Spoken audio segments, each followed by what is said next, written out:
Estende a parte do miadoiro. Este é un miadoiro ainda.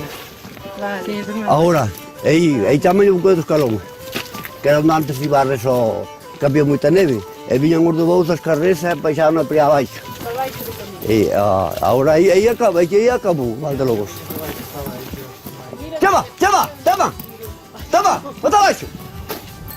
Estamos traballando para un proxecto que se chama Proxecto Toponimia de Galicia. O que facemos é coller os nomes de todos os sitios, tanto regos, leiras, zonas de monte, muiños, pozas, bueno, de todo. Que son nomes que se están perdendo moitos porque a maioría deles coñecios a xente maior solo. A Paredella, os Campados, Sí, a Fiadoira, sí. os Pirineus. Os Pirineos. Sí. Hai que recollelos todos. Pois entonces tes barato. Bueno, sigue para allá.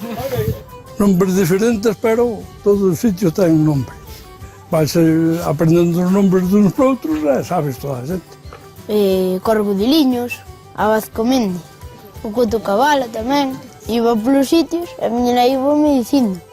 Home, esa é unha gran cousa que vai herdando para que se conserva os nombres que había en tempos e esas cousas. Non perdes.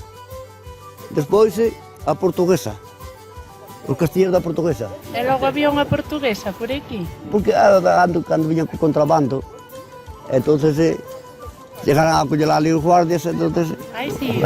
Sí. E vese desde aquí. Bueno, eu vexo, pero tú... Vamos ter que recoller que se nos mollan os mapas.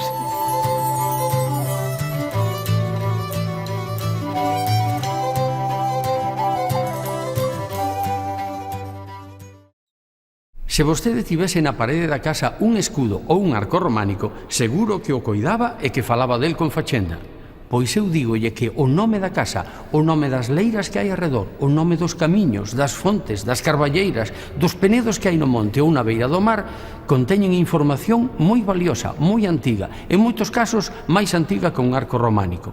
Comprenden agora por que no Xurés a xente se moviliza para anotar todos eses nomes que están só na cabeza dos maiores e poñelos sobre un mapa? Se vostede está xubilado e ten un neto ou unha neta que lle bote unha man, escríbanos. Nós sabemos de decir como salvar ese tesouro da súa contorna, como fan no Xurés. Abur.